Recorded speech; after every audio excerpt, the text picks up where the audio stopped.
সরস্বতী পুজোর দিন সকালে হাওড়া লিলুয়ার আনন্দনগর ঝাউতলাতে নিজের স্বামীর হাতে খুন হলেন স্ত্রী।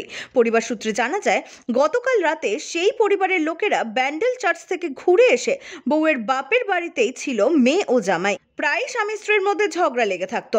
গতকাল রাত থেকেই তাদের মধ্যে অশান্তি চলছিল।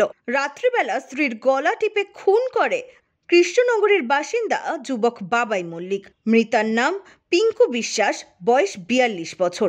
এলাকার লোক খবর দেয় লিলুয়া থানাতে। লিলুয়া থানার পুলিশ দ্রুত তার সাথে মৃত মহিলার দেহ হাওড়া হাসপাতালে পাঠিয়ে দেয় চিকিৎসার উদ্দেশ্যে। তবে চিকিৎসকেরা তাকে মৃত বলে ঘোষণা করে। তার পাশাপাশি মৃত মহিলার স্বামীকে পুলিশ আটক করেছে। আজ ওই যুবককে হাওড়া আদালতে তোলা হয়েছে। कौन सा घर में हुआ था? मतलब इसी में रहते थे दोनों जन? कितना बजे रात को हुआ था या दिन में हुआ था? भोर में हुआ था। भोर में? करीब 4 साढ़े 4। अच्छा। শেষ করি দিয়ে ছেড়েছে মায়া আমার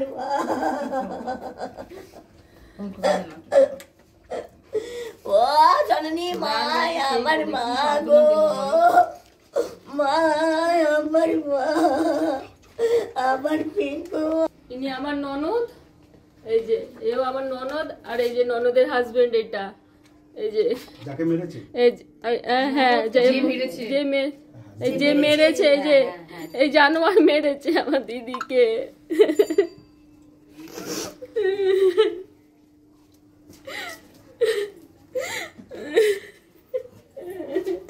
ব্যুরো রিপোর্ট, এক্সপোজ বার্তা।